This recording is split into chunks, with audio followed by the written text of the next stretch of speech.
Har bir qahramonlik ortida bir fojia yashiringan. Har bir g'alaba ortida esa bir dunyo bor.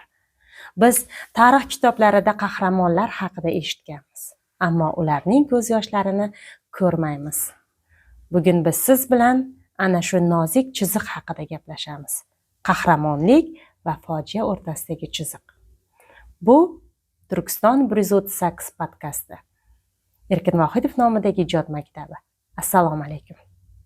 Bugungi podkastimizda Erkin Vohidov ijod maktabining tarix fani o'qituvchisi, oliy toifali tarixchi ustozimiz Xudoyberdiyev Bahromjon hamda Erkin Vohidov nomidagi ijod maktabining ona til va adabiyot fani o'qituvchisi Xudoyberdi Ahmadjonov va men Farg'ona davlat universiteti mustaqil izlanuvchisi Mashhura Husanova birgalikda olib boramiz.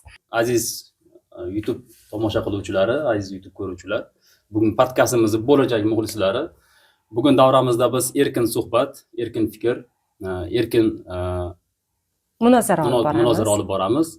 Bugungi podkastimizning asosiy mavzusi qahramonlik va fojia o'rtasidagi nozik chiziq deb ataladi. O'tmishimizda, tariximizda bo'lib o'tgan jamiki fojialar, qahramonliklar haqida o'zaro yaqindan suhbat qurishga harakat qilamiz. Qahramonlik degan atama ko'proq qo'llanadi. Shu to'g'rida suhbatlashsak yaxshi bo'lardi. Bilasizmi, Bahromjon, qahramonlik o'zi nima? Qahramonlik menimcha har kimda har xil tushuncha paydo qilgan. Kimdir uni jasorat deb ta'riflaydi. Ba'zi odamlar burchga mas'uliyat deb ta'riflaydi. Yana kimdir yashab qolish uchun harakat deb ta'riflaydi. Nima deb o'ylaysiz? Haqiqatda bu mas'uliyatmi, jasoratmi yoki yashab qolish uchun harakatmi?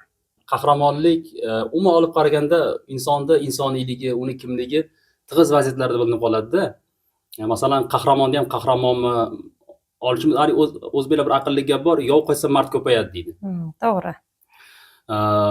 Kimligi tig'iz vaziyatlarda bilinib qoladi-da. Masalan, olishimiz mumkin, Qurbonjon Dodxohni biz haqiqiy qahramon sifatida ko'ramiz. Qurbonjon Dodxohni o'sha o'g'li Kenjabek doriga osilishini hamma biladi. Men tarix sifatida yondashadigan bo'lsam, shu joyda Qurbonjon Dodxohni o'z o'g'lini o'limiga rozi bo'lishligi, o'g'lini doriga osilishini tomosha qilib turishligi bu qahramonlikmi yoki fojiami degan savolni o'rtaga qo'ysak, mavzuni to'liqroq ochgan bo'lamiz-da. Mana shu voqeani ochib berish uchun men shuni qisqacha tushuntirib o'tib ketayin. Bilamizki, o'sha Qo'qon xonligi 1876-yil zabt etila boshlangan paytda bugungi Alay hududida marhum Qo'qon xonligini mulozimi, Andijon viloyat hokimi Olimjon Dodxohni bevasi Qurbonjon Dodxoh hokimiyat qo'lga kiritgan bo'ladi. Ularda ancha farzandlar, 5 farzandi bo'ladi. Farzandlar eng kichigi bu Qamchibek bo'ladi. Rus charizm hukumati Qamchibekka ayb qo'yadiki, sen deydi Xitoy orqali Afg'onistondan kontrabanda olib o'tyapsan, tilla olib o'tyapsan, qurol yarog' olib o'tyapsan. Shuning uchun seni jazolaymiz degan maqsadda Qamchibek hibsga olishadi. 2 yil davomida u tergov qilinadi va 1895-yil 3-mart sanasida bugungi O'sh viloyatini markazida dorga osiladi. Shu dorga osilayotgan vaqtda butun olomon to'planadi-da, Xudoyberdi. Butun olomon to'planadi. Ona ham kirib keladi qatl marosimiga. Ona ham kirib keladi da o'g'liga qarab turib, vatan yo'lida deydi, qurbon bo'lishing senga deydi, otalaringdan meros o'g'lim deydi, o'limga tikka qara deydi. Yig'lamagin deydi, ko'zingga yoshni dushmaning ko'rsa uyat qilmaydimi deydi, sirtmoqni bo'yningga sol deydi. Ana shu vaziyatda Qurbonjon Dodxoh aytishi mumkin edi. Ur desa urib tashlaydi ruslarni. Ruslar nari borsa 20-30 choqli jangchilar bo'lgan, bir dunyo olomon to'planib turibdi. Lekin shu yerda agar shu buyruq berilgan bo'lsa, keyin rus armiyasi millat qirib tashlaydi. Shuni sezgan holatda ona o'g'liga o'limni yo'lini ochib beradi. Buni qahramonlik deymizmi, fojia deymizmi? Mana shu holatni biz gapirsak, mavzuni to'liqroq ochgan bo'lamiz. Men fikrimcha bu qahramonlik tom ma'noda. Albatta bu fojia, juda katta fojia ona uchun, o'z farzandini qurbon qilishlik. Qurbonjon Dodxoh qarab turar ekan, o'g'lini bo'yniga sirtmoq solishadi, sirtmoq uzilib tushadi. Shunda ot Sodir maydonga chiqadi-da aytadi: hukm bitta, o'lim bitta deydi. Hatto Xudo ham o'limni deydi, gunohsizligini aytib turibdi deydi. Hukmni bekor qiling dedi general gubernatoriga. Hukm bekor qilinmaydi. Davom etkaziladi. Ikkinchi marta sirtmoq solinadi, to'nka tepiladi, Qamchibek jon beradi. Ona miqqatmaydi, ko'zdan bir tomchi yoshini ko'rsatmaydi, otni choptirib ketadi, dushman ko'rmaydigan joyga borib, o'risni nigoh yetmaydigan joyga bir uvoz solib yig'laydi. Qaytib kelib farzandini kafanlatib olib ketadi, olib borib dafn qildiradi. Mana buni ona uchun bu milliy fojia, millat uchun milliy fojia. Lekin ayni damda bu millat saqlab qolish uchun buyuk qahramonlik. Dostonlarga sig'maydigan darajada qahramonlik deb hisoblayman-da men masalan. Ilhaq filmida ham shu gapingizga qo'shimcha sifatida aytishimiz mumkinki, haligi onani holati bor edi, 5 ta farzandidan ajragandan keyin ko'z yoshini hech kimga ko'rsatmaydi, lekin tunda bir ajoyib kadr bo'lgan. Sahar vaqtida. Sahar vaqtida hali quyosh sekin ko'tarilayotgan, to'g'ri aytdingiz, quyosh ko'tarilayotgan payt bo'ladi. Daryo yonida borib shu joyda rosa qattiq yaratganga bir nido qilib yig'laydi. Juda ajoyib tasvir chiqqan. Hozirgi bu gapingizga qo'shimcha sifatida aytishimiz mumkin ekan. O'zi aslida qahramonlikning ortida bitta fojia yotadi-da. Har bitta qahramon odamni ko'ksida medal yaltiragani bilan uni ichida nima o'tganini hamma o'zi biladi. Albatta. Uni ortida yo'qotilgan yillar, qahramonlarga yashash qiyin. Hayotda davom ettirish, ana shu fojiadan keyingi umrni davom ettirish juda qiyin. Tunlari bezovta bo'lishadi, uyqu kelmaydi va o'zi bilan o'zi ana shu jang sahnalarida qaytadan yana shu fojiani his qiladi. Buni biz kitoblarda ham, kinolarda ham ko'rganmiz. Aynan G'arbiy frontda o'zgarish yo'q filmida ham, ya'ni asarida ham ana shu yo'qotilgan avlod deb 17, 18, 20 yoshli avlodni tasvirlashgan. Ular keyin umrni osoyishta davom ettirisha olmagan. Juda ham ko'pchiligi urush dahshatidan keyin insoniylikni saqlab qola olmaganda. Albatta qahramonlikdan keyin insoniylikni saqlab qolish degan tushuncha ham bor-da. Bu o'zicha bir mavzu, alohida bir mavzu. Chuqur mavzu. Shu fikringizga-da men bu yerda bir iqtibos turibdi. Men shuni kecha internet tomosha ko'rib o'tirib o'qib qoldim. Urushda qahramonlar yaratiladi, lekin ularni fojialar tug'adi, deyapti. Juda aqlli gap. O'sha tig'iz vaziyatlar qahramonlar yaratadi, lekin ular ortida juda katta fojialar turadi. Masalan, haqiqatan ham bizning bir qo'shnimiz bor, Afg'on urushida qatnashib kelgan. U inson juda ko'pchilik bilan muloqot qilmaydi. Faqat o'zini dunyosi bor, o'zini yoqtirgan, xushlagan odamlar bilan gaplashadi. Ko'proq u tabiat bilan birgada, hayvonlar, jonzotlar, insonlar bilan deyarli muloqoti cheklangan. Balkim bu insonlarni ko'rganda urush fojiasini eslar, o'sha og'riqni qaytadan his qilar. Bu baribir qahramonlar ko'pchilik yolg'izlikka mahkum deyishadi-ku. Buni tagida ham bir sir bo'lsa kerak-da endi. Men statistika bo'yicha ma'lumot beradigan bo'lsam, 1,5 million, deyarli 1,500,000, 1,600,000 aholi urushga safarbar qilinadi. Biz O'zbekistonda o'zidan. O'sha vaqtda aholi soniga olib qaraganimizda O'zbekistonda aholi soni juda ko'p emas edi. Demak, 1,5 million yoki 1,600,000 odam borganligi, aholining juda katta qismi ketganligi. 6 million atrofida. Shunaqa qirg'izlarda bir aqlli gap bor. Qamchiga sop bo'lgudek barcha erkaklar deydi, yelkasiga miltiq osib maydonga chiqdilar deydi. Chingiz To'raqulov Aytmatovning asarlarida shunday bir ibora bor. Qamchiga sop bo'lgudek barcha erkaklar yelkaga miltiq osib maydonga chiqdi deydi. Va afsuski shu urushga ketganlarda 500 ming ortiq qurbon bo'lgan. Demak, 500 ming oila isrof chekkan. Agar har bir o'lgan insonni ikkitadan farzandi bo'lsa, 1 million odam bol otasi qolgan, ayollar turmush o'rtog'isi qolgan. Kelajak umuman izdan chiqqanda, masalan, men to'g'ri gap o'zimizni oilamizni misol aytadigan bo'lsa ham, Mashhur opa. Meni bobomni akasi va dadasi bir kechada urushga olib chiqib ketilib, birin-ketin qora xat kelgan ekan. Birin-ketin qora xat. Bunaqa oilalar juda ko'p bo'lgan. Juda ham serob. Juda ko'p bo'lgan. Hatto shu ota, bir nechta bolasi, ular hammasi urushga ketgan, hammasidan qora xat kelgan. Buni orqasida qancha ayollarda iztirob yotadi. Men bitta hikoya misolida eslayman. Ana shu Yaxshilik hikoyasi, Odil Yoqubovning Yaxshilik hikoyasi. Endi adabiyotshnosligim uchun adabiyotga tortib ketyapman. Yaxshilik hikoyasida bolani qahramonni tog'asi uylanadi va ertasi kuni urushga ketadi. Qarang, bir kechalik kelinchak qoladi. O'sha paytda kelinchak mana shu iztiroblarini yashirish uchun qishloq ayollari bilan qo'shilib adriga ishlashga chiqib ketadi-da. O'zi oliy ma'lumotli, o'qimishli bo'ladi. Iztiroblarni unutish uchun ana shu adriga chiqib ketadi va har kuni qishloqqa qaytganda pochtashini yo'liga ko'z tutadi. Dastlab undan xat kelib turadi, keyinchalik bu xatlar yo'qolib qoladi-da, kelmay to'xtab qoladi. Kichik yoshli bola ana shu kelinayasiga yaxshilik qilish uchun pochtani yo'lini poylaydi, pochtalyonni.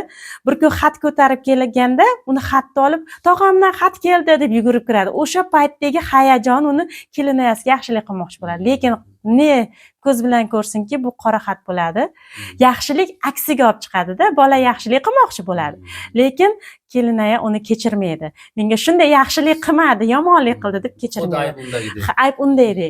Aslida bola unga yaxshilik qilmoqchi edi. Bolaning tasavvurida hali urush degan narsa hali shakllanmaganda u bilmaydi.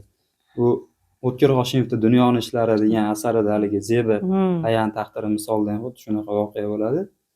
Bir oy ichida ham o'g'lidan ham turmush o'rtog'idan qora xat keladi. Keyin u o'sha bir rus bolachani boqib katta qiladi. Shunaqa misol bor edi. Sizni nimasiga endi bir adabiy misol keltirib ketyapmiz-da biz hayotiy fikrlaringizga. Urushda faqat jangga borganlar qahramon bo'ladimi? Yo'q. Mana shuni gapirmoqchi edim hozir. O'tkir Hoshimov deganingizni kelyapti. Urushning so'nggi qurboni. Urushning so'nggi qurbonni men qayta o'qiganmanda juda menga ta'sir qilgan. Haligi shu ayol ham haqiqiy qahramonda, urush so'nggi qurboni bo'lgan ayol ham haqiqiy urush kasofatlari shu ayolning hayotiga butun yukni tashlagandek-da nazarimda. Butun o'sha urushdan bir chekka joydagi odamning hayotiga ham hattoki shunaqa bir salbiy ta'sirini ko'rsatgan. Bunaqa insonlar millionlab, ularni tarix chetda qolgan qahramonlar desak to'g'ri aytgan bo'lamiz. Haqiqatan ham mana bu urush ortida, ya'ni front ortida xizmat qilganlar bor. Uni xizmat qilgan deb aytish ham ko'pchilikni qo'lidan kelmaydi. Mehnat qilgan, jang maydoni bo'lganda bug'doy yetishtirgan, non tayyorlashgan, kiyim-kechak dedi-yu, hammasini yetishtirish uchun ham katta bir jasorat kerak bo'lgan. Hattoki ana shu don boshoqlarini ham kolxoz uchun, jang uchun, frontdagi askarlar uchun deb yig'ishgan. Ularni unga, bug'doyga, donga, nonga aylantirish uchun.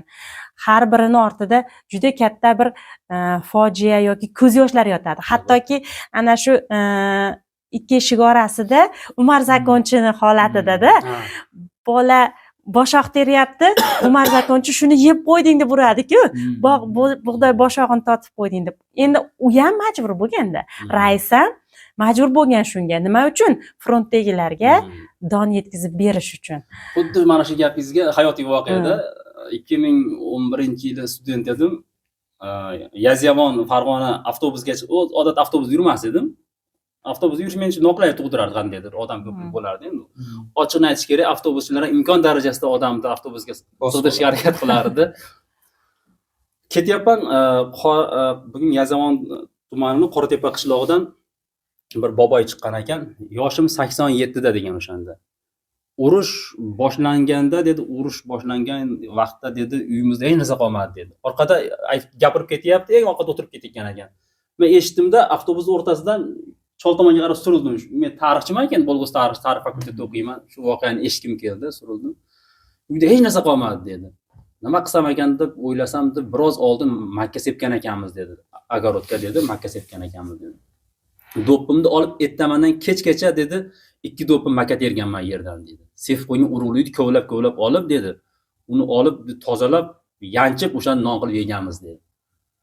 Urush shunaqangi qiyinchiliklar keltirib chiqarganda, haligi kepak-yeb ishi bo'ldi degan gaplar ham bejizga bo'lmaganda. Endi o'sha paytda bitta nonni bekorga Toshkent non shahri deyilganmi? Uni topib yeyish. Yoshligimni eslasam, hozir qiyinchilik yo'q-da. Yo'q, hozir juda odamlar juda baxtli yashaydi.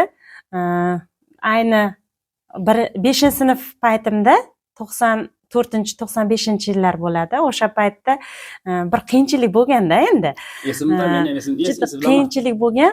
Maktabga borib kelardik. Men uzoqroq joyda o'qirdim. Yayov borib kelardik do'stlarimiz bilan. Yo'lda opoqimiz uyi bo'lardi. Shu paytda kirsam, dasturxonda zog'ora non turibdi-da. Endi o'sha zog'ora nonni ham topish qiyin bo'lganda aslida. Zog'ora non yeganlar baxtli insonlar hisoblangan. Zog'ora nonni topish ham qiyin bo'lgan. shu o'shanda qaytib kelyapmiz, kirdim. Ro'za payti ekan shekilli, opoqim o'tirgan ekan, non ye dedi. Haligini to'g'risi zog'ora nonni yemaslik uchun yo'q, men ro'zaman deb yolg'on gapirganman-da. Hozirgacha vijdonim qiynaladi. Aytmoqchimanki, shunaqa qiyin paytlarni ko'rganmiz. Endi biz-ku yaxshilangan paytda, o'sha urush davrida zog'ora nonga ham zor bo'lishib, uni topish ham juda amri mahol bo'lgan. Qiyin vaziyatlar. Hozirgi zamonimizda zog'ora non desa tanimaydi. Eshitmagan, nima u deyshadi. Hozirgi hayotimizda ko'proq haligi oddiy narsalardan fojia yasaydigan bo'lib ketgan odamlarga qarasak, tarixga nazar tashlaydigan bo'lsak, qanchadan qanchalarga og'ir kunlarni-yu, mashaqqatli damlarni boshdan o'tkazgan odamlar. Agar odam tarixni o'rganadigan bo'lsa, haligi tarixsiz kelajak yo'q degan gap bor-ku. Tarixni o'rganadigan bo'lsa, tushunib yetar ekan hozirgi kunini, hozirgi hayoti qanaqa to'kisligini. To'g'ri, lekin hozir aytsak, hozirgi yoshlarga bu ertakka o'xshaydi. Ishonishmaydi uncha. O'zimiz ham juda haligi hozir gap balki ko'rganlar, o'zing nima chiqib qo'yibsan deyishlari mumkindir, lekin biz mutaxassis sifatida, tarixchi sifatida, adabiyot sifatida, adabiyot bilan tarix albatta uzviy fanlar, bir-biri bilan bog'liq. Tarixda adabiyot gapiriladi, tarix gapiriladi, shuning uchun mutaxassis sifatida gapiryapmiz. Shu o'rinda yana bir misol, siz aytdingiz-ku, Mashhur opa, faqat urushda yurganlar qahramonmi? Unaqa emas. Urushda yurganlar ham qahramon albatta. Front ortda qolganlar ham qahramon. Masalan, olishimiz mumkin, bizda bir boboy bo'lardi, Xudo rahmatsin, o'tib ketdi. Shu odamni 80-yillargacha ta'qib qilishgan. Sen Vlasov tarafdorisan deb. Vlasov kimligini bilasizlar, Xudo berdi. General Vlasov Leningrad qamali vaqtida 20-armiyani boshqargan mohir qo'mondon bo'lgan. Lekin o'sha Leningrad qamalida butun o'zining batalyoni bilan diviziyasi bilan asirga tushib qolib, keyinchalik Rossiya ozodlik armiyasi saflarida turib, Gitler armiyasi tarkibida SSRga qarshi kurash olib borgan. Keyinchalik Amerika qo'shinlari Berlin ishg'ol qilgan vaqtda uni asirga olishib, SSRga berishgan, SSR uni qatl qilgan. Va bu voqea o'sha 80-yillar oxirigacha jamoaga, ommaga oshkor qilinmagan. Ana shu bizdagi men tanigan boboyga shunaqa ayb qo'yishgan, Vlasov tarafdorisan deb. Lekin bu odam bilan men gaplashganimda aytib bergan, boshni o'tgan voqealarni aytib berganda, meni to'g'risi etim junjikkan. Biz konslagerda yotar ekanmiz dedi. Buxenwald konslagerda yotar ekanmiz dedi. Har kuni chiqib bizni dedi nimaga otuvga hukm qilardi dedi. Chiqib ketib, barakdan chiqib ketar ekanmiz dedi. Mahkam bir-birimizdan quchoqlashib, nima demoqchiman? Shu o'lim muqarrar bo'lib turgan bir paytda insoniylik saqlab qolgan insonlar bo'lganda, mahkam bir-birini quchoqlabda, keyin alvido deb chiqib ketardik dedi. Mahkam qo'lni ushlab olardik dedi. Uzun qilib terarda bizni dedi. Nemislar dedi 1 2 3 1 2 3 kim 90 ga ro'pargasi osib tashardi dedi.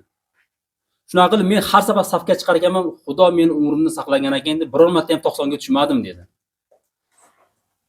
90 ga tushmadim dedi, da kunlardan bir kun dedi qochishga muvaffaq bo'ldik dedi. Endi kechirasizlar, qo'pol bo'lsa ham aytish kerak. Axlat solingan sisternalar bo'ladi-ku. O'shanga tushib oldim ichiga dedi. Shofyor meni qutqarishga ahd qildi dedi. Tushib oldim dedi. To o'rmon chegasiga borgungacha dedi, ichkaridagi noto'g'ri atmosfera men mana shu yerimgacha keldi dedi.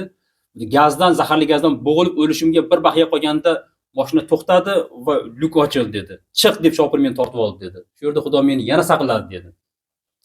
Oqibatda men tirik qoldim dedi. 87 yil umr ko'rdi shu odam masalan. Keyin hurmat e'tibor albatta men mustaqillik yillarida ko'rgan azoblari unutilib ketdi. Hamma uni qahramon darajasiga ko'tardi, lekin bunaqa baxtga erishganlar juda kam sonli-da. Endi Bahramjon, to'g'ri, shu yerda bitta nima fikrda, hamma urushga borib kelganlar qahramon deb ulug'lashadi. Ular haqiqatda qahramon emas, qochib kelib qahramon bo'lganlari ham bo'lishi mumkin-ku. Albatta, shunday. Masalan, bizni qishloqda bir otaxon bo'lardi. Haligi 9-mayda maktabdan borib, taqdirlashib, yana davlatdan kelib sovg'alar berib ketishardi. Lekin uni urushdan qochib kelgan deyishardi-da.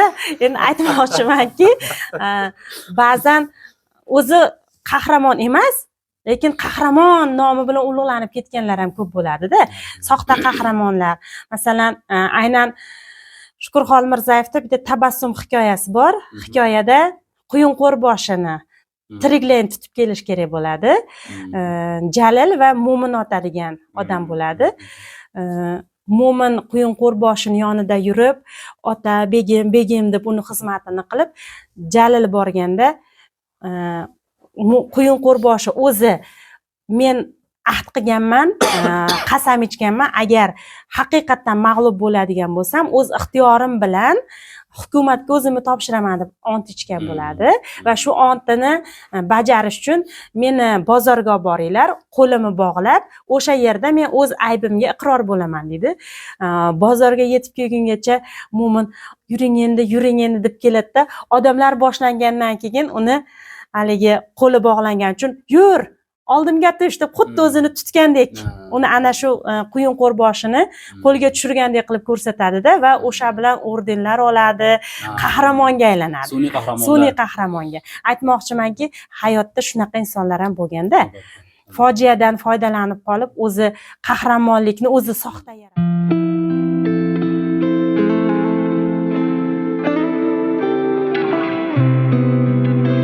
Xo'p, demak, aziz tomoshabinlar, davramizga yangi bir mehmonimiz, o'zi shu podkastimizni tashkillashda bosh bo'lgan insonlardan biri Erkin Vohidov ijod maktabi o'quv tarbiya ishlari bo'yicha direktor o'rinbosari, ingliz tili fani o'qituvchimiz Said Akmalxon Mamatov qo'shildilar. Said aka, xush kelibsiz.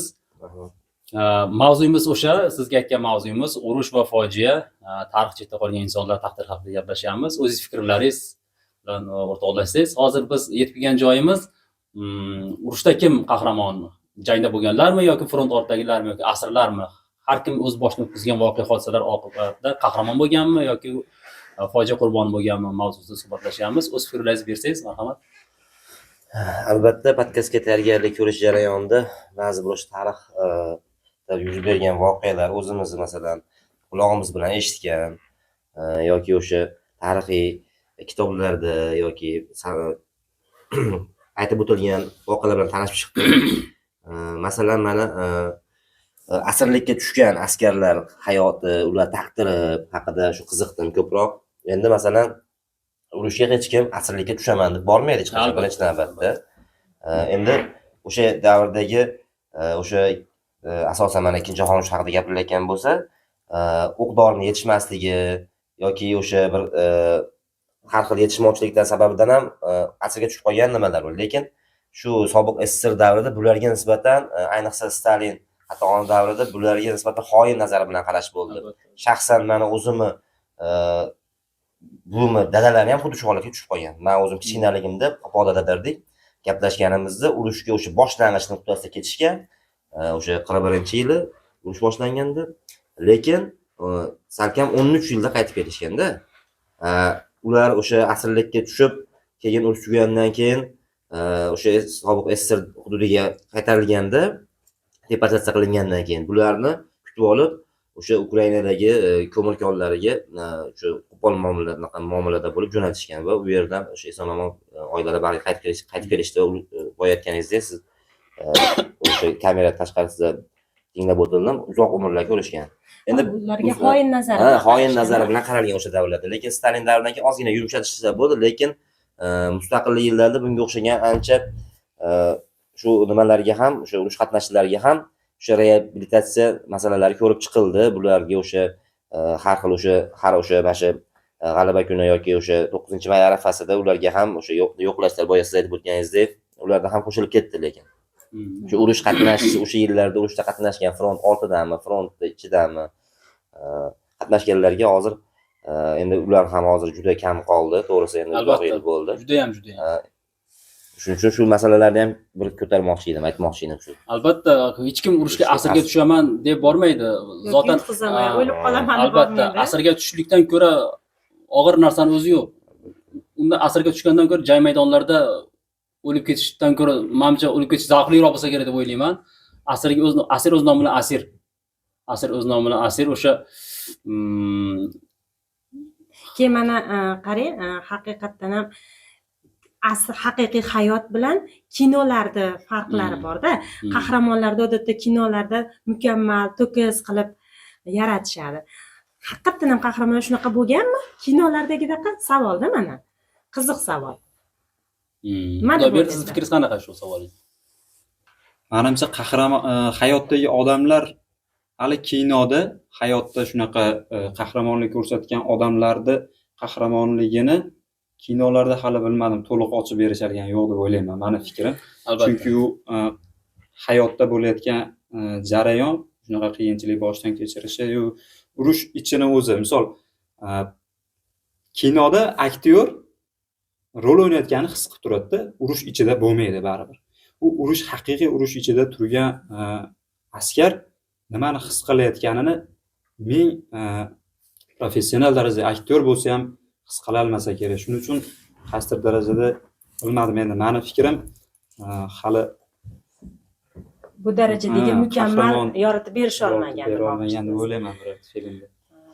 Endi masalan ko'p kinolarda urush haqida kinolarda umuman o'sha kinolar ko'rganmiz biz ham, endi shu savoldan kelib chiqib, o'zi aslida u kino sanoatida o'sha yerdan birorta bir taniqli yoki bir o'sha nomi chiqqan prototipni nima qilinadi-da, qahramon. Lekin aslida u yerda hali bilinmagan, ko'rmagan qahramon har bitta inson o'zi o'sha jangda qatnashgan yoki o'sha vatan uchun himoya qilgan insonlar har bittasi o'zi qahramon. Buni o'sha yaratgan Alloh o'zi nimasida yozib turibdi, o'zini. Har bitta insonning hayot qahramonligi bo'lishi mumkin-da.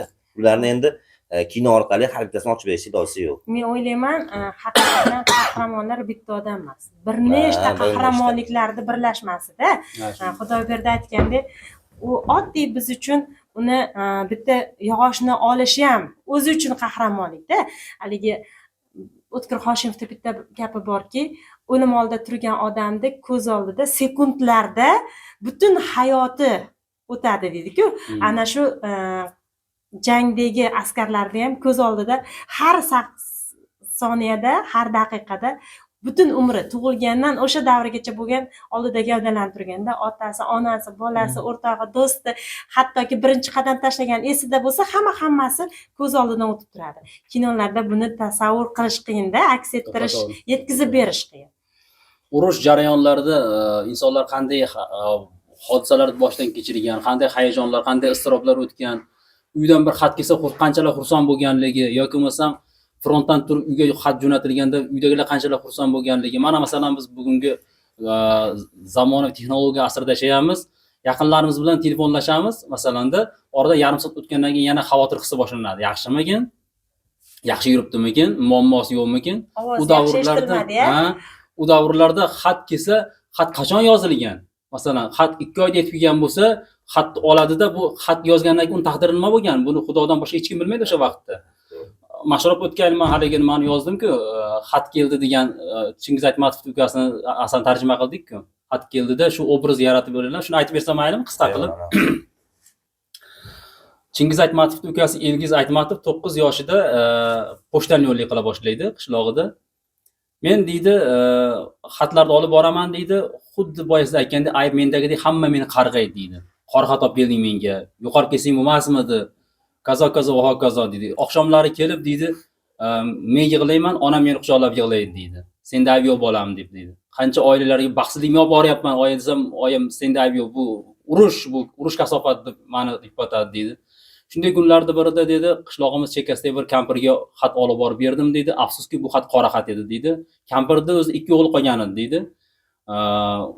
Va kampir katta o'g'lidan xat olgandan keyin o'zini juda ham yo'qotib qo'ydi dedi. Juda ham yo'qotib qo'ydi dedi va Xudoga nola qildiki, kichik farzandimdan xat kelmasin deb, kichik farzandisi Bo'lsunbek bo'ladi. Bo'lsunbekdan qora xat kelmasin deb Xudoga nola qildi dedi.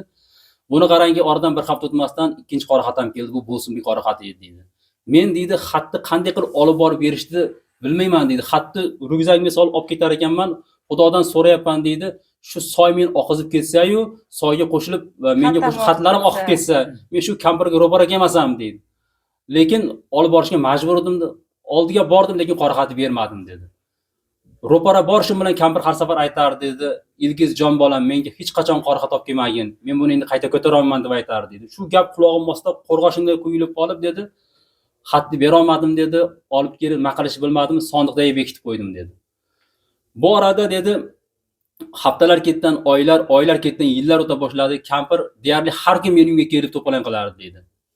Xat yo'q meni bolamdan, xat yo'qmi? Oqibatda kampirga rahim kelganligidan o'zim xat yoza boshladim dedi. Bo'lsunbek nomidan dedi. Ona men yaxshiman, kazo. Bu ona bechora dedi, xatni oladi dedi. Akam yaxshimni yozib qo'yaman jo'rtaga dedi.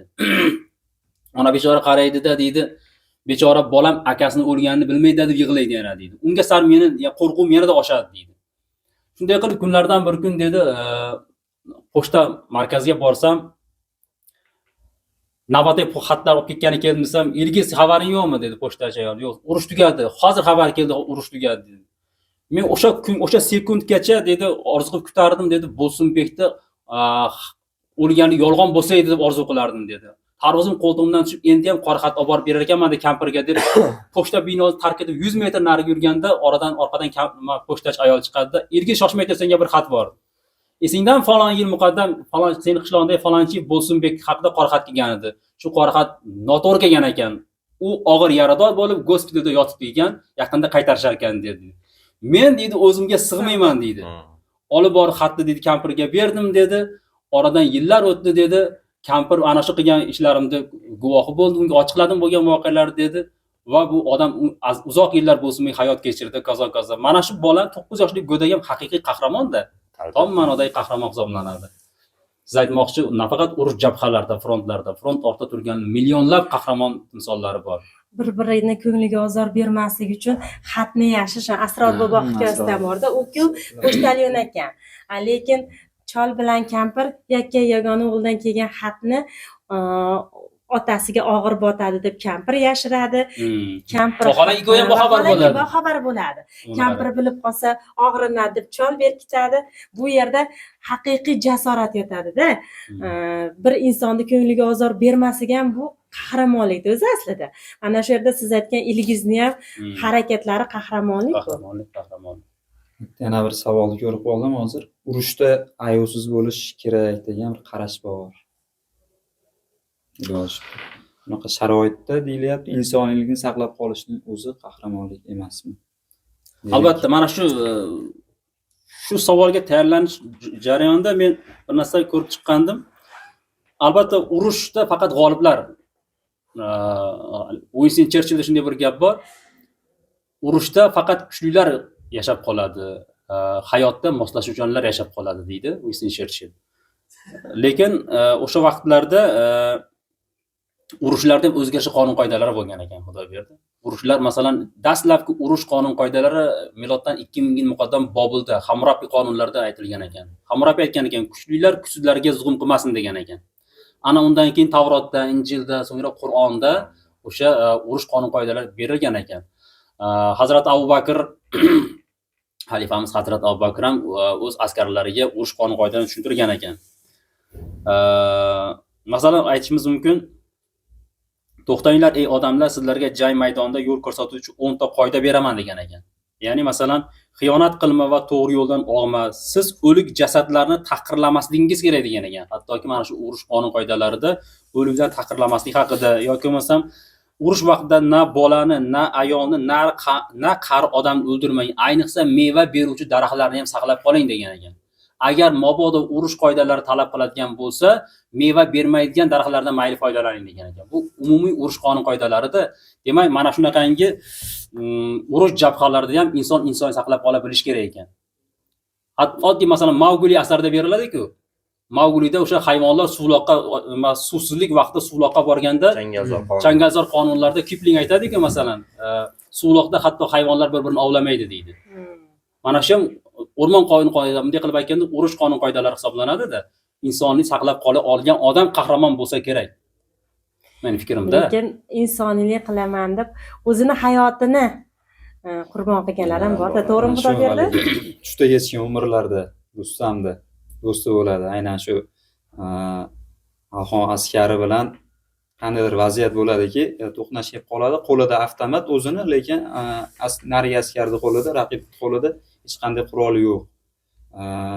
O'sha vaziyatda endi insoniyligi boshqa nimalari jo'shib, uni joniga qasd qilmaydi, otmaydi, lekin shu vaziyatda u xanjar, yashiringan xanjarni olib, u bolani joniga qasd qiladi.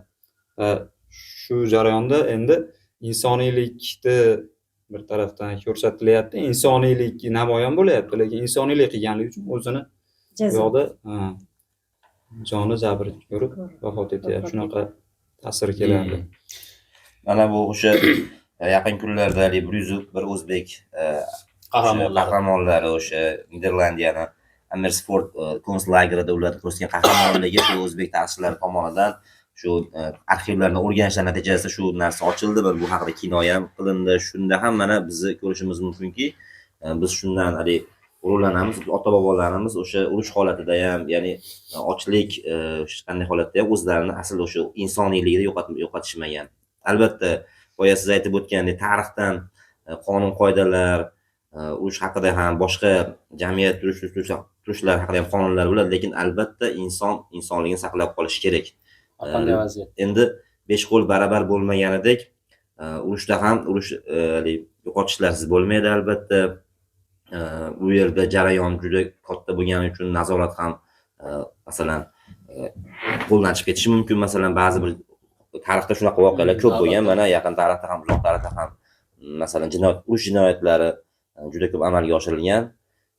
Bular endi shu insoniylikka shu ozgina shu bizni insoniylikka qora tamg'alar deb hisoblaymiz-da. Qora dog' bo'lib tushgan. Insoniyat tarixidagida. Endi urush haqida gapirganda juda ham ko'p ma'lumotlar, hozir buni bu podkastimizga sig'dirib tugatishdi o'zi. Albatta. Amr mahol. Endi yakunlash arafasida bir narsa, bugun biz osoyishta hayotda yashaymiz-da odatda. Endi shu kunlarga shukrona keltirish kerak. Bugungi kunda qahramonlik nima deb o'ylaysizlar? Bugun tinch hayotda nima bilan qahramonlik qilish mumkin? Asosiy e'tiborni qahramonlikka qaratdik. Tinch kunlarda nima bilan qahramonlik qilish mumkin? Tinchlikni saqlash bilan menimcha qahramonlik qilish. Shu tinchlikni o'zi saqlash, mustaqillikni saqlash ham bir shunga yanada davlatda bir rivojlanish uchun G'afur bir she'rida kelardi-yu, bir g'ish qo'ysak bas degan satrlari bor edi. Vaqt she'rida, adashmasam. Ozginagina bo'lsa ham haligi ulkan bir marralarni ko'zlash kerak albatta. Lekin ulkan marralarni ko'zlab, o'shanga harakat qilib, oddiylikni ham unutmaslik kerak. Kichik bo'lsa ham hissa qo'shish kerak. Hissa qo'shish kerak. Shu ham bir qahramonlik bo'lsa kerak hozirgi jamiyatimizda, hozirgi kunda. Albatta. Tinchligini saqlash bir qahramonlik. Bugungi men fikrim, bugungi tinch zamonda o'zbek haqida bir aqlli gap bor. Qo'shningni o'g'risi nima o'zingga hushyor bo'l deydi-yu. Shu eng futbolda qonun qoida bor-a, eng yaxshi himoya hujum. Eng yaxshi himoya bu hujum. Xuddi shunga o'xshab, eng yaxshi himoya bu mudofaani kuchaytirishda, meni fikrimcha hayotda.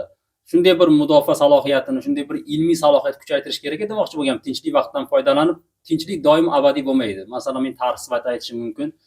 Shu 16-asrdan buyon har asrda dastlabki shu 50 yili yoki birinchi choragi doimo dunyo alg'ov-dalg'ovlar davrida yashab kelgan. Masalan, 16-asrda buyuk geografik kashfiyotlar yoki masalan 17-asrda o'sha Yevropa urushlari, 18-asrda yana boshqa urushlar, 30 yillik urushlar, 19-asrga o'tish bilan masalan Napoleon urushlari, 20-asrga o'tish bilan mana bu jahon urushlari bir emas, 2 jahon urushi, 21-asr mana ko'ryapmiz hozir Eron, Izrail mojarolari, Falastin mojarolari.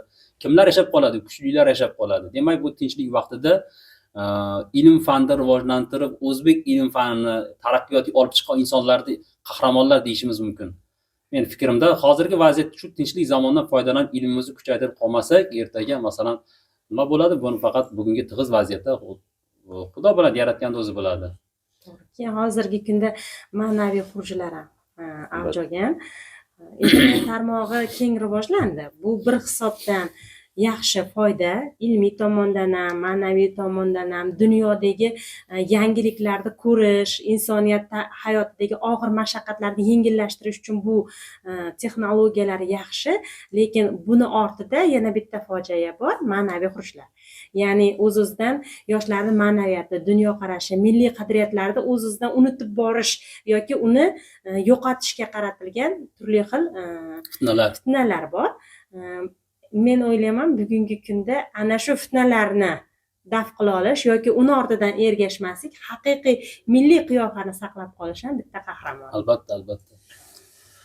Fikringiz bormi, Said aka? Albatta, endi yakunlovchi fikr sifatida, endi qahramonlik hammani insonda o'zini o'sha salohiyatdan, kasbkoridan egallagan mavqeyidan kelib chiqib o'sha inson qahramonlik qilishi mumkin. Nafaqat mana shu harbiy mudofaa, ilm fan, ma'naviyat sohasida, masalan tabiatni asrab qolish sohasida ham hozirgi kunda eng global shu mavzulardan biri. Judayam Keyingi podkastlarimizda ham shularni mavzulashtirsak, shular haqida gaplashamiz. Ekologiya muammolari, shularda ham masalan suv tejasi, shu inson shunaqa insonlarni ham masalan qahramon deyish mumkin-da. har bir sohani o'zgarish qahramonlari bor. qahramonligi bor. Albatta har bir sohani o'zgarish qahramonlari bor. Masalan, oddiy yaxshi uyda o'tirib yaxshi farzandni tarbiya qilgan ona ham aslida Albatta qahramon. o'zini ishini mas'uliyat bilan bajargan. Dalada suv qo'ygan dehqon sifatida suv qo'ysa, bu ham bir qahramonlik. Qahramon albatta. Ta'lim berayotgan pedagog sifatida dars bersa, bu ham qahramonlik. Demak, bugungi murakkab zamonda vijdon chirog'ini yoqqan, shu insoniy saqlab qolgan inson, har bir inson demak o'z zamonasi qahramoni hisoblanadi.